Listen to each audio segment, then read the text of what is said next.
The exam वार में आपका स्वागत है। यूपी पीसीएस प्रीलिम्स की आंसर की आयोग द्वारा जारी कर दी गई है, लेकिन कुछ उत्तर विवादित हैं। इस वीडियो में हम बात करेंगे ऐसे उत्तर जिन पर अभ्यर्थियों को आपत्ति दर्ज करानी चाहिए। प्रमाण के साथ बात करेंगे। प्रश्नों की संख्या लगभग 5 है और जो प्रश्न डिलीट होंगे उस पर भी बात करेंगे। तो चलिए शुरू करते हैं।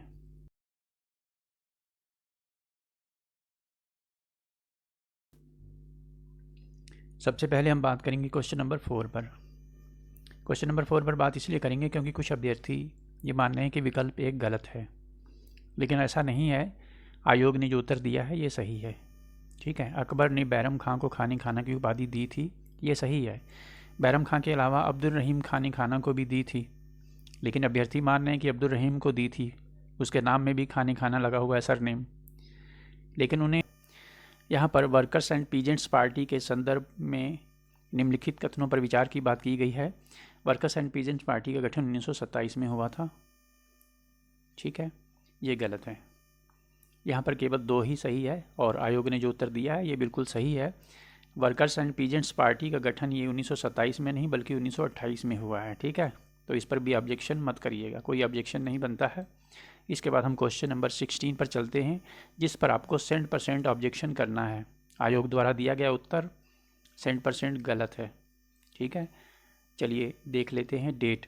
शाही भारतीय नौसेना विद्रोह, ये विद्रोह होता है 18 फरवरी 1946 को। ठीक है, बी आंसर होगा इसका। मैंने बी आंसर दिया था आंसर की में। कैबिनेट मिशन की घोषणा ये होती है 16 मई को। ठीक है, वर्ष वही रहेगा 1946। और अंतरिम सरकार का गठन ये होता है 24 अगस्त को। ठीक है, 24 अगस्त 1946 को। और लास्ट में ब्रिटिश संसदीय प्रतिनिधिमंडल का दिल्ली में आगमन ये होता है 22 जनवरी को। ठीक है, सबसे पहले इन्हीं का आगमन होता है 22 जनवरी 1946 को। तो 4 सबसे पहले आ जाएगा, बाकी पहला दूसरा तीसरा ये क्रम से लगे हुए हैं। तो आंसर आपका 4 1 2 3 हो जाएगा, बी आंसर। ठीक है, इस पर 100% ऑब्जेक्शन बनता है, करिएगा। ठीक है, इसके बाद हम आगे बढ़ते हैं, अगला क्वेश्चन देखते हैं। Question number 19। ठीक है, 19 में अंडमान निकोबार द्वीप समूह पर, तो यहाँ पर कुछ यूट्यूबर्स मान रहे हैं कि आयोग ने बी उत्तर सही माना है, बी उत्तर सही नहीं है। ठीक है, जब बी सही नहीं है तो ऐसे में कोई भी विकल्प सही नहीं होगा। हालांकि जो हिंद महासागर के तापमान में वृद्धि है वो वृद्धि 1.6 डिग्री सेंटीग्रेड से लेकर के 1.7 डिग्री सेंटीग्रेड है। ठीक है, तो यहाँ पे लगभग होना चाहिए था, अप्रॉक्सीमेटली होना चाहिए था, पर इसको स्किप करते हैं। इस पर यदि आप आपत्ति दर्ज करेंगे तो हो सकता है आयोग ना माने। ठीक है, तो इसको स्किप करिएगा। मैं वैसे प्रश्न बताऊंगा जिन पर 100% ऑब्जेक्शन बनता है। इसके बाद हम आगे बढ़ते हैं, क्वेश्चन नंबर 25 पर चलते हैं। ठीक है, 25 में जीवी के राव ने प्रखंड स्तर पर नियोजन की बात नहीं की थी, बल्कि बलवंत राव मेहता ने की थी। ठीक है, तो ये विकल्प भी सही नहीं है। आयोग ने संथानम समिति को माना है। ठीक है, तो ऐसे में 2 आंसर हो जाते हैं। ठीक है, इस पर भी आपत्ति बनती है। इसके बाद हम आगे चलते हैं, क्वेश्चन नंबर 36। ठीक है, 100% इस पर आप ऑब्जेक्शन करेंगे। Question number 36। ठीक है, ये आपके ऊपर निर्भर करता है कि आप ऑब्जेक्शन करते हैं या नहीं। इसके बाद क्वेश्चन नंबर 36 देखते हैं, इस पर भी आप 100% आपत्ति दर्ज करा सकते हैं।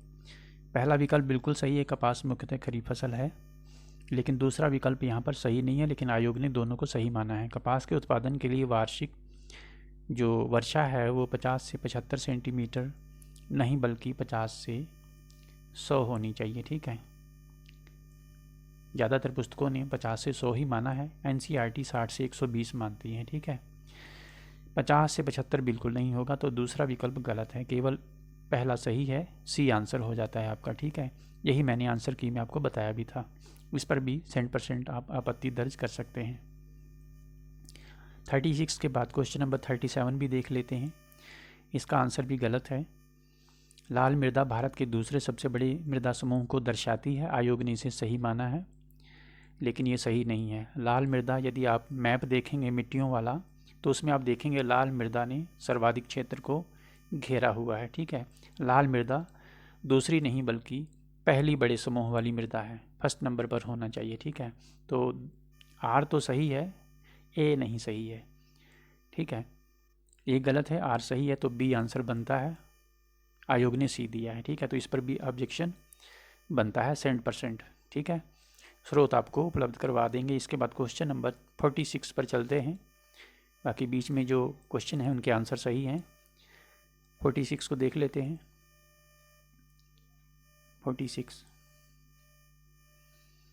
46 करंट अफेयर से संबंधित है। Voice of global south summit, इसका आंसर आयोग ने बिल्कुल गलत दिया है। भारत ने हाल ही में अपना दूसरा voice of global south summit संपन्न किया है। आयोग ने इसे सही मान लिया है। ठीक है, दूसरा विकल्प तो सही है ही, पहला विकल्प सही नहीं है, क्योंकि दूसरा जो है हाल ही में नहीं हुआ था। दूसरा तो हो चुका था नवंबर 2023 में। ठीक है, नवंबर 2023 में संपन्न हो गया था, और पहला हुआ था जनवरी 2023 में। तीसरा हुआ था, ठीक है, 17 अगस्त 2024 को। तमाम न्यूज़पेपर में भी आपको मिल जाएगा, हिंदी इंग्लिश के, PIB पर भी मिल जाएगा। ठीक है, 17 अगस्त 2024 को तीसरा हुआ था, जो कि हाल ही में माना जाएगा। ठीक है, तो इसका आंसर केवल 2 सही है, ए होना चाहिए। ठीक है, इस पर भी 100% आप ऑब्जेक्शन करेंगे। करंट अफेयर से संबंधित ये प्रश्न था। इसके बाद क्वेश्चन नंबर 60 पर चलते हैं। ठीक है, ग्रीन हाउस गैसेज वाला प्रश्न जो है ठीक है, और इसके बाद क्वेश्चन नंबर 60। ठीक है, बीच में सभी आंसर सही हैं, प्रश्न भी ठीक हैं, कोई गलत नहीं है। क्वेश्चन नंबर 60, यहाँ पर 2 कथन दिए गए हैं। द्वितीय विश्व युद्ध के दौरान खोजी गई जेट धाराएं ऊपरी वायुमंडल में चलने वाली पूर्वी तेज धाराएं हैं। तो यहाँ पे अभ्यर्थी मान रहे हैं कि ये सही है, आयोग ने इसे गलत माना है, तो ये सही नहीं है। आयोग का उत्तर यहाँ पर बिल्कुल सही है, विकल्प ए के संदर्भ में। ठीक है, द्वितीय विश्व युद्ध के दौरान खोजी गई थी, ये बात तो सही है, लेकिन यहाँ पर पूर्वी तेज धाराएं लिखा गया है, जिसके कारण ये विकल्प जो है गलत हो जाता है। ठीक है, पूर्वी और पश्चिमी दोनों होगा, लेकिन जेट धाराओं की जो प्रवाह गति है 300 से 500, इसको आयोग ने सही मान लिया है, ये सही नहीं है। ठीक है, ये विकल्प भी गलत है। ऐसे में दोनों विकल्प गलत हैं इसमें। ठीक है, जेट धाराओं की जो गति है वो 105 से लेकर के 500 किलोमीटर प्रति घंटा होती है। ठीक है, 105 से लेकर 500। ठीक है, भौतिक भूगोल सविंदर सिंह की पुस्तक पेज नंबर 462 पर आप पढ़ सकते हैं। सविंदर सिंह जो कि इलाहाबाद यूनिवर्सिटी के भूतपूर्व ज्योग्राफी के प्रोफेसर रह चुके हैं, और आयोग इसको मानेगा भी साक्ष्य के तौर पर। 105 से 500 माना है। ठीक है, और इसके अलावा पुस्तकें हैं कुछ जिन्होंने 110 से 500 माना है। ठीक है, तो 300 से 500 तो बिल्कुल नहीं होगा। मैक्सिमम 500 तो ठीक है, लेकिन मिनिमम 300 नहीं है, मिनिमम 105 110 है। ठीक है, तो इस पर भी 100% ऑब्जेक्शन बनता है।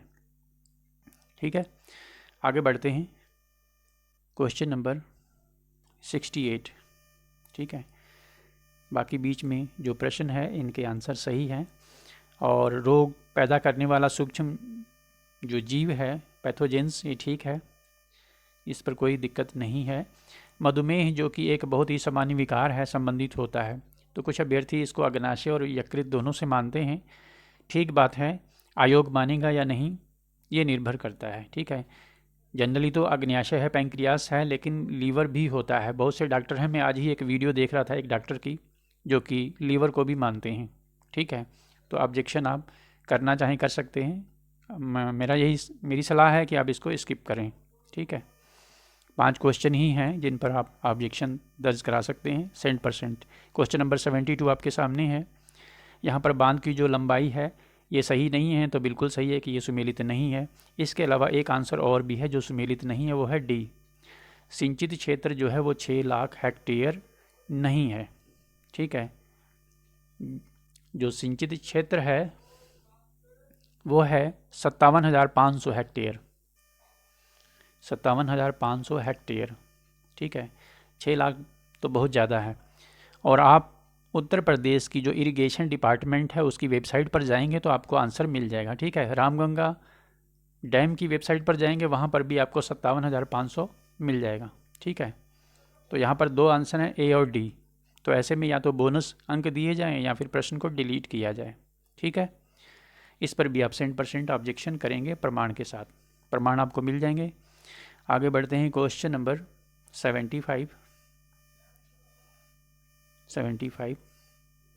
पश्चिमी 75 में कोई दिक्कत नहीं है, सही है। पश्चिमी यूरोप में सभी महीनों में वर्षा होती है, इसमें आयोग का आंसर सही है, इस पर कोई ऑब्जेक्शन नहीं है। आगे बढ़ते हैं, और 77 पर भी कुछ लोग मेकांग को मान रहे थे कि भाई सही है, तो सही नहीं है। साउथ ईस्ट डायरेक्शन होता है, मेकांग नदी का जो डायरेक्शन है वो साउथ ईस्ट है, यहाँ पे साउथ वेस्ट दिया गया है। ठीक है, साउथ वेस्ट, तो ऐसे में आयोग का उत्तर ये सही है, इस पर कोई ऑब्जेक्शन नहीं बनता है। आगे बढ़ते हैं, 79, तो 79 भी सही है। भूमध्य सागरीय जलवायु, शीत ऋतु में वर्षा होती है, ये और भी दोनों सही है। इसके बाद क्वेश्चन नंबर 80 पर बात कर लें तो केवल दूसरा सही माना है, आयोग का उत्तर बिल्कुल सही है। और महाराष्ट्र के गढ़चिरौली में ये नहीं हुआ था, छत्तीसगढ़ में हुआ था अप्रैल 2024 में। ठीक है, आप मंथ और ईयर दोनों देखें, अप्रैल 2024 की बात है, तो वो छत्तीसगढ़ में ऑपरेशन चलाया गया था, तो इस पर भी कोई ऑब्जेक्शन नहीं है। आगे बढ़ते हैं, क्वेश्चन नंबर 83। क्वेश्चन नंबर 83 का जो आयोग ने आंसर दिया है बिल्कुल गलत है। इसका उद्घाटन 8 मार्च 2024 को कोहिमा में हुआ था और आयोग ने इसे सही मान लिया है, जबकि उद्घाटन इसका 8 मार्च को नहीं हुआ था, 8 मई को हुआ था। ठीक है, 8 मई को। आप साक्ष्य के तौर पर बहुत सारे न्यूज़पेपर हैं, उन्हें दिखा सकते हैं, PIB की वेबसाइट पर भी आपको मिल जाएगा। ठीक है, तो उसे साक्ष्य के तौर पर इस्तेमाल कर सकते हैं। 100% ऑब्जेक्शन इस प्रश्न पर बनता है। आगे बढ़ते हैं, क्वेश्चन नंबर 108। ठीक है, इसके बीच में बाकी सभी आंसर आयोग द्वारा जो दिए गए हैं सही हैं। ठीक है, 108।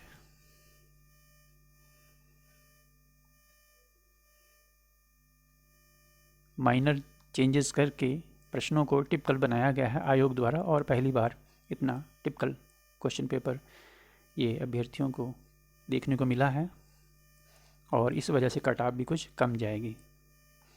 यहाँ पर क्वेश्चन नंबर 108, इसमें कोई दिक्कत नहीं है, आयोग द्वारा आंसर जो दिया गया है ठीक है, इस पर कोई ऑब्जेक्शन नहीं बनता है, मत करिएगा, कोई फ़ायदा नहीं है।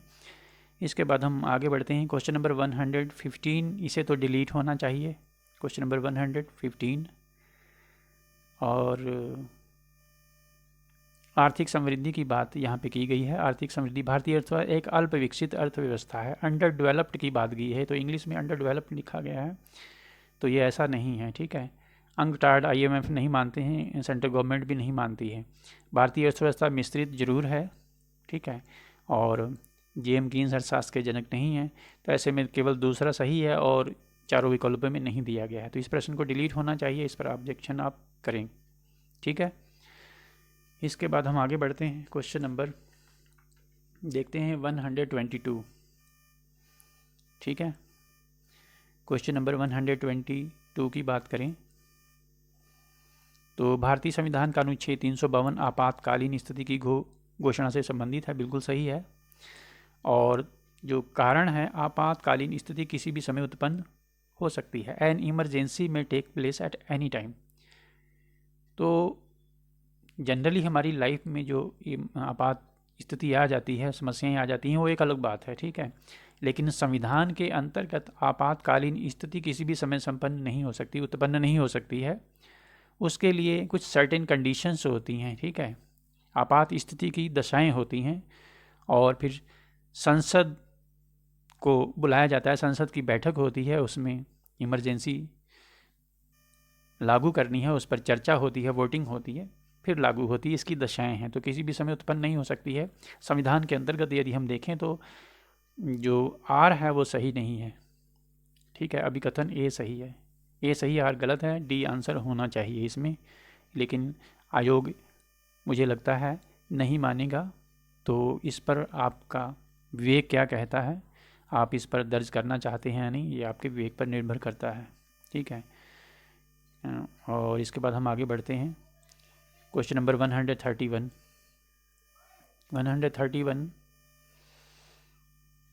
यहाँ पर कुछ अभ्यर्थी मानते हैं कि जो आंसर आयोग ने दिया है वो ना तो एक ना तो दो, जबकि एक तो सही होना चाहिए। ठीक है, सही आंसर होना चाहिए अभ्यर्थियों के अनुसार, लेकिन यहाँ पे जो आयोग ने आंसर दिया है ये बिल्कुल सही है। यहाँ पर 1934 अभ्यर्थी देख रहे हैं कि 1934 में तो हुई थी कांग्रेस सोशलिस्ट पार्टी की स्थापना, लेकिन अभ्यर्थी यहाँ पे मंथ को नहीं देख रहे हैं, जनवरी दिया है। ठीक है, जनवरी।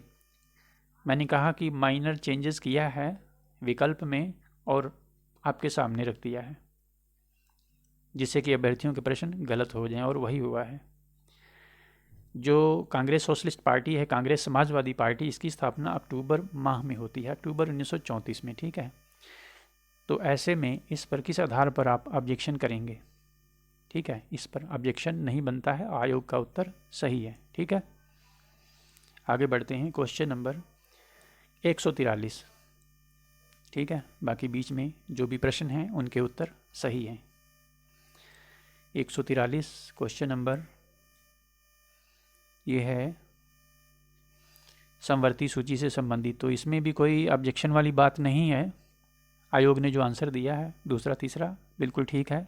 वाणिज्य और व्यापार, ट्रेड एंड कॉमर्स, चाहे वो इंटर स्टेट हो या इंटरनेशनल हो, यूनियन लिस्ट के अंतर्गत आता है, संघ सूची के अंतर्गत आता है। बाकी दोनों सामानों में मिलावट और उत्तराधिकार, ठीक है, एडल्ट्रेशन एंड सक्सेशन, ये दोनों ही समवर्ती सूची के अंतर्गत आते हैं। ठीक है, तो इस पर कोई ऑब्जेक्शन नहीं बनता है, आयोग का उत्तर सही है। इसके बाद हम आखिरी क्वेश्चन देख लेते हैं। आखिरी क्वेश्चन बलबन से संबंधित है, क्वेश्चन नंबर 150, और इस पर भी मेरी सलाह है कि ऑब्जेक्शन आपके विवेक पर है, ऑब्जेक्शन ना करें तो ज़्यादा ठीक है, आयोग नहीं मानेगा। बलबन में अपने शासन को सुदृढ़ बनाया और संपूर्ण सत्ता को अपने हाथों में केंद्रित कर लिया। ठीक है, ठीक बात है। वह उत्तर पश्चिमी सीमा प्रांत को मंगोल आक्रमण से सुरक्षित करना चाहता था। तो बलबन स्वयं लिखता है, मैं मंगोलों की जो शक्तिशाली सेना है उसका सामना करूंगा, साथ ही साथ मैं यदि मुझे अवसर मिला तो शेष हिंदुस्तान पर भी अधिकार करूंगा और अपनी सीमाओं का विस्तार करूंगा। और हम जानते हैं बलबन पक्का साम्राज्यवादी शासक था, फिर भी उसने अपने साम्राज्य विस्तार की जगह पर साम्राज्य के सुदृढ़ीकरण पर बल दिया था, जैसा कि विकल्प ए में दिया गया है, अभिकथन ए में।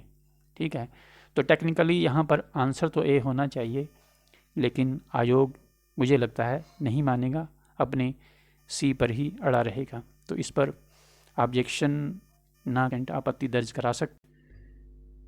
तो इस तरह आप देखेंगे कुल 5 प्रश्न हैं जिन पर अभ्यर्थियों को आपत्ति दर्ज करनी चाहिए, और 2 प्रश्न ऐसे हैं जो डिलीट होने चाहिए। ठीक है, आयोग ने इस तरह के प्रश्न पत्र में शामिल किए हैं जो विवादित हैं। इस तरह के प्रश्नों को शामिल नहीं किया जाना चाहिए, और ऊपर से जो आंसर की दी है उसमें भी गलत उत्तर दिए गए हैं।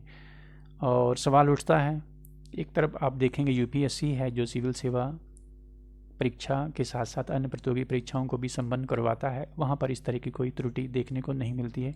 कभी कभार इक्का दुक्का कोई प्रश्न गलत होता है, अदरवाइज़ नहीं। तो इस तरह से ऐसे विवादित प्रश्न जो है पेपर में शामिल नहीं होने चाहिए। अभ्यर्थियों को काफ़ी दिक्कत होती है, उन्हें आपत्ति दर्ज करनी पड़ती है, और बाउंड्री लाइन पर जो अभ्यर्थी होते हैं वो कई बार प्रीलिम्स से बाहर भी हो जाते हैं, प्रीलिम्स फेल कर जाते हैं, और कुछ अभ्यर्थी पास भी कर जाते हैं। तो फिलहाल कोई डाउट है, कोई क्वेरी है तो आप कमेंट कर सकते हैं। चैनल पर पहली बार आए हों तो चैनल को सब्सक्राइब अवश्य कर लीजिएगा, वीडियो को लाइक भी कर दीजिएगा, अपने मित्रों के साथ शेयर अवश्य करिएगा। वीडियो देखने के लिए आपका बहुत बहुत धन्यवाद। आपका दिन शुभ हो।